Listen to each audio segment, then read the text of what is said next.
What's up guys? It's Rocket Sam. For this morning, daanan natin yung mga favorite na climbs ko na medyo hindi along the main road.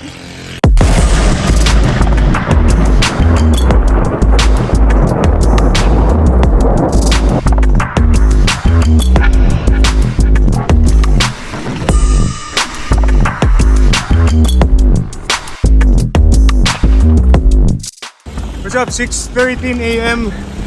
Dito tayo sa may papasok ng Puting Bato. Yeah, so this morning, daanan natin yung mga climbs na medyo matatarik. Mga favorite ko na climbs na pag-ensayuhan sa bisitahin. No? So, these aren't main climbs. So, hindi ito sa mga main highway or ano, sa mga side streets to. No? And it's a combination of road and off-road. No? So, sige.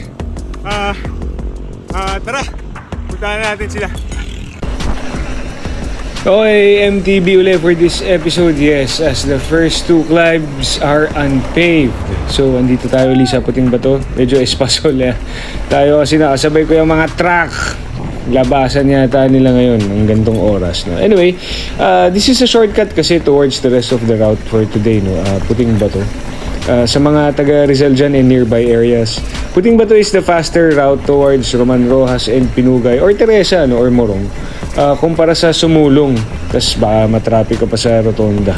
Lately, very traffic sa bayan ng Antipolo. Anyway, one of my favorite climbs are here in Puting Bato. Though maikli, I really love this short, steep climb coming up.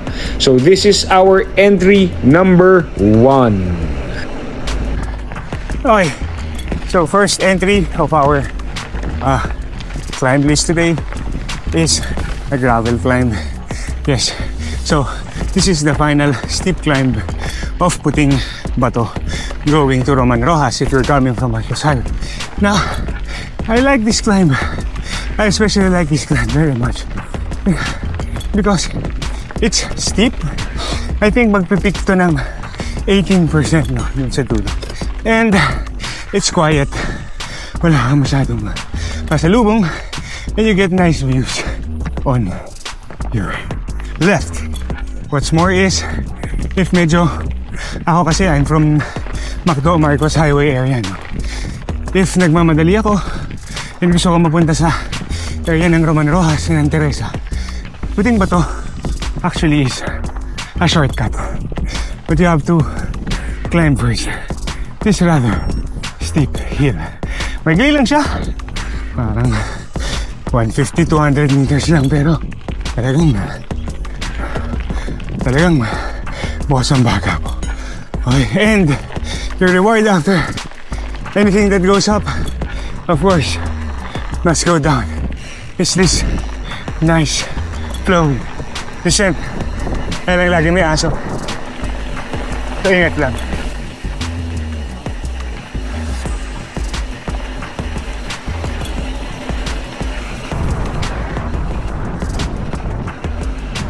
Okay, so Roman Rojas na tayo.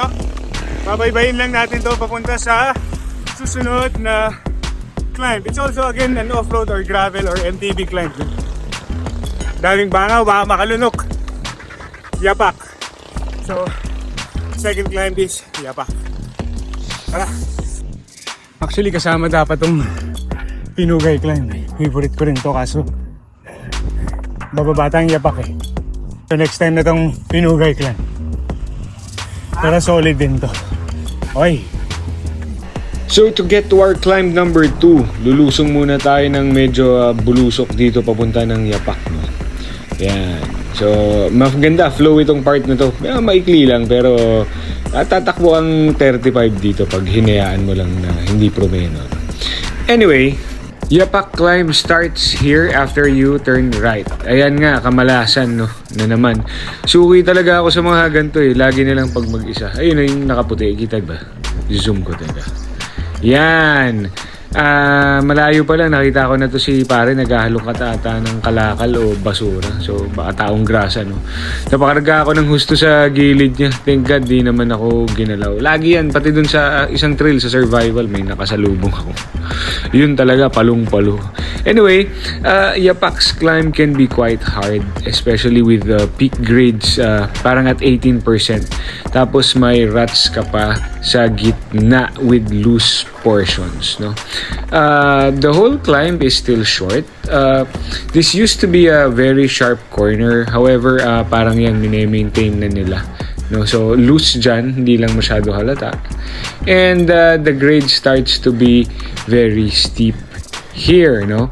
The whole climb is still short pa rin naman, no. Siguro nasa 350 o 400 meters lang hanggang bago sa patag section niya sa may tuktok. Pero masarap siya ahunin, lalo mapapractice mo mag-navigate sa ruts, no. Ayan, puro ruts tong approach natin na part. And yung sharp corner kanina na pinakita ko dun sa may parang bahay na ginagawa. So definitely isa to sa mga bukas baga natin na trail na pwede mong balik-balikan, lalo na pag ikaw ay naka-gravel or MTB. So we are at Lagundi Descent, no. This is the shortest route kasi to our next steep climb.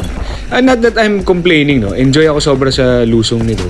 Sarap din kasi lusungin nito, kompleto to. Ayan, no? May maliit na drop, may berm dyan, ayan, tas hard pack yung soil niya. Pwede ka talaga mag-speed. May mga natural siya na, ayun, no, na pumps na pwede ka mag-pump. Yun nga lang, ito, yung manok, ang kulit, nakikarera sa akin. Ayun, no, buong linya ko kinuha. Hindi na lumipad sa gilid, tas itong tuta biglang tumawid nung malapit na ako. Anyway, ingat sa mga mapapadaan dito. I will be posting the GPX kung interested kayo sa ruta. Ingat kayo, napakaraming hayop dito sa part na to, no? So palabas na tayo ng Lagundi. Finally, the next climb will be, and the succeeding climbs, no, will be paved roads already. Let's go! Oh yes, and of course on this ride as well as all my other rides, no, I am fueled by Badass Fuel. Yan laging laman ng aking bidon. If you want to try it out, I have a 10% discount. Just use my code in the descriptions below. Okay, so that's Yapak climb done. Kakalabas na natin ng Lagundi. Next up is yung Balikasa Road ba? Balikasa Road? Pinugay Balikasa Road o Baras Balikasa Road? Something like that. Where ahunin naman natin yung sikat na kay Kitong climb. Di pala sikat. Sikat sa amin. So matarik din siya. Yun yung next climb natin. Let's go. Okay, so this next intersection is very important. Dito sa right, that's highway, no? That's the highway. If galing kang Titing Kabayo, Morong, we go straight here since galing tayo sa Lagundi, and this will lead us to Lagundi Balikasan Road, no? Let's go. So, Pinugay or Baras Balikasa Road is flowy, but from this point on, parang 2 kilometers in na, no? Or more. Medyo patarik na siya ng patarik. Ang finale na ito is yung tinatawag nila na Kay Kitong. So entering the steep part, I saw now. Oh, it's called Kay Kitong. Sitio Kay Kitong pala. So ito yun. It's Kay Kitong climb. Grabe. Sige. Lock that fork.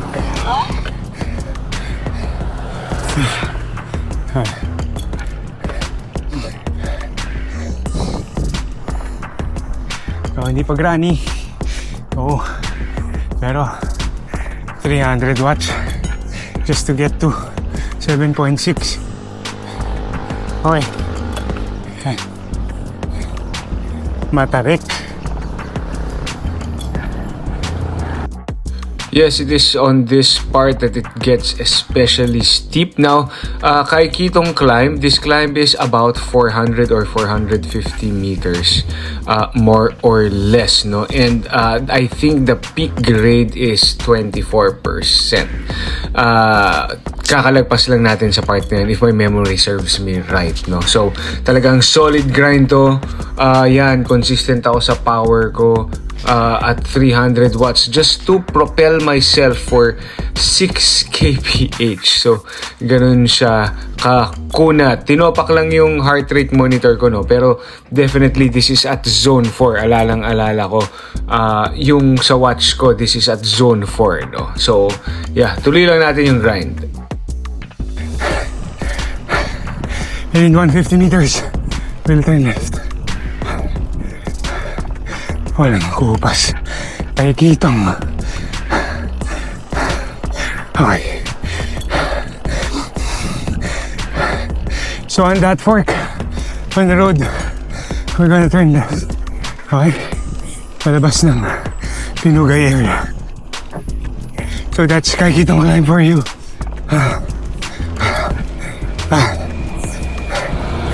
Brutal. Yet sulit.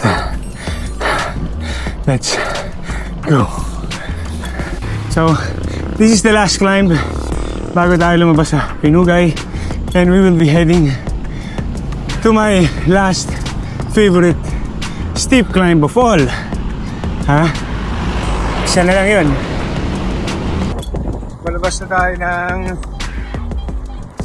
kundi Balikasa Road. Papunta na tayo sa may Pinugay area. Go! So entering the last climb for today, well, the last of my favorite steep climbs. No? So this road will wind to the right, pero tayo magle-left tayo. Palabas yun ang Marilake Highway, and that would be the final climb for this ride. Okay? Medyo matarik. Sa mga may alam na alam yung matarik yun. Sa mga hindi pa I hope ma-capture sa video yung steepness niya. No? Sige, so kalsada lang naman siya. So pwede road, gravel and tip. Okay? Dito tayo. Okay, so matarik. Harang dingding sa malayo. Back natin to. Let's be efficient as possible. Malayo-layo pa ang uuwian. Okay, so this is Pinugay, Palo Alto climb. Yes, dito pa lang masakit na.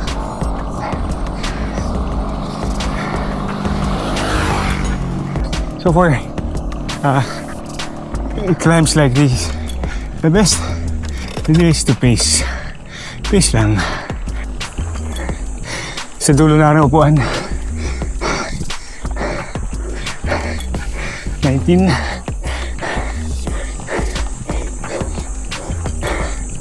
Pero I doubt na 19. Oops.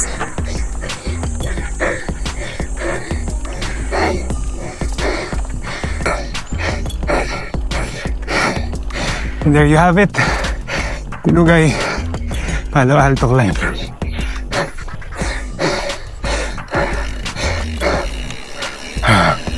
Diretso lusong. Okay. So that's the last climb for this ride. Last favorite climb ko na matarik. So there you have it. Those are my favorite short and steep climbs around my area of Rizal. Dito gawi sa may Antipolo. If you're interested in the route, lagay ko yung GPX sa baba where all 4 climbs will be traversed. No? Kung roadie or road bike dala nyo, huwag na lang kayo dumaan dun sa unang dalawa. Yung Puting Bato tsaka Yapak. Actually marami pang iba, pero yung mga pasok sa paikot nating ruta, yung mga dinaanan natin ngayon. No? Next time, let's take a look at the real killers. So if you enjoyed that, I hope you could like and subscribe, and I will try to up videos every week. Thanks guys, and I'll see you next time.